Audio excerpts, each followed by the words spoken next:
Moi, j'étais le chef principal avec le grade de colonel et j'avais des adjoints, des commandants, celui-là pour le réseau de bombes, l'autre pour les attentats, l'autre pour la propagande, l'autre pour les tracts. C'est ma vie, ça, tout ça. Alors, quand Pontecorvo vous dit, moi, tu n'as fait que rassembler ce que j'ai fait moi-même.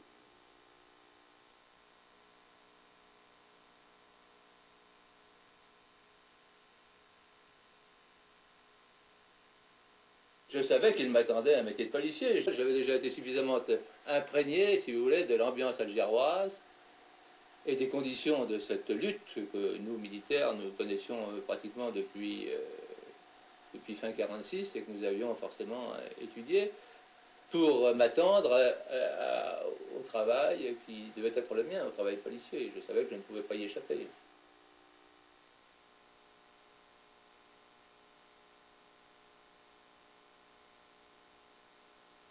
J'ai adhéré, comme beaucoup de jeunes de ma génération, au Parti du peuple algérien, qui avait deux objectifs, l'indépendance du pays et la lutte armée. Pourquoi la lutte armée? Parce que tous les essais de voie pacifique étaient neutralisés par la politique française.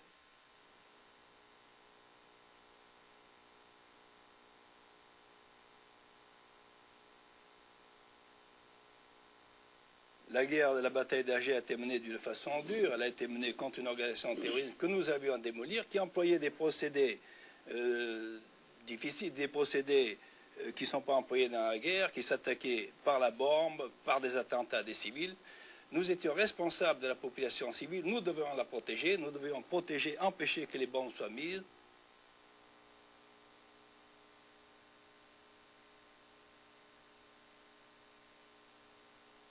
Il faut dire qu'il y avait des Européens, dont j'étais, qui n'acceptaient pas cela et qui protestaient et qui étaient aux côtés des Algériens de leur combat. Mais ceux-là apparaissaient en quelque sorte comme des traîtres. Je suis donc entré dans la clandestinité et j'ai été arrêté en juin 1957.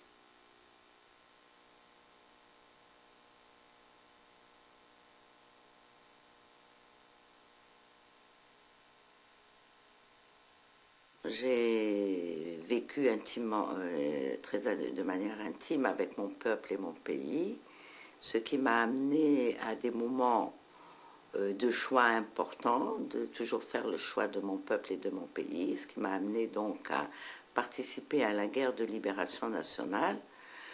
J'ai fait partie des groupes armés. Je sais que mon combat était juste, que je menais une guerre avec les moyens que j'avais.